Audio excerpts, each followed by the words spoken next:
সুপ্রিয় দর্শকবৃন্দ, আসসালামু আলাইকুম রহমতুল্লাহি ওয়া বারাকাতুহু।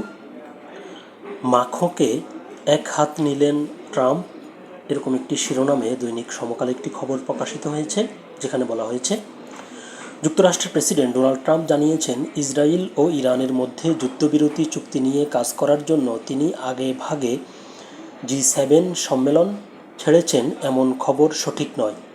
ফ্রান্সের প্রেসিডেন্ট এমানুয়েল মাখোন উদ্দেশ্যে ট্রাম্প সামাজিক মাধ্যম ট্রুথ সোশ্যালে লেখেন, ফ্রান্সের জনসমর্থন পেতে মরিয়া প্রেসিডেন্ট মাখোঁ ভুলবশত বলেছেন যে আমি ইসরায়েল ও ইরানের মধ্যে যুদ্ধবিরতির জন্য কাজ করতে কানাডায় অনুষ্ঠিত G7 সম্মেলন ছেড়ে ওয়াশিংটনে ফিরে যাচ্ছি। ভুল, একেবারেই ভুল। তিনি জানেনই না আমি এখন কেন ওয়াশিংটনের পথে। তবে এটা নিশ্চয়ই কোনো যুদ্ধবিরতির কারণে নয়।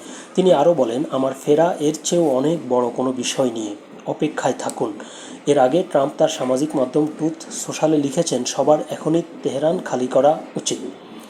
তো আমরা অপেক্ষায় রইলাম, দেখি ট্রাম্প আমাদের কী খবর দেয়। সকলে ভালো থাকবেন, সুস্থ থাকবেন, আল্লাহ হাফেজ।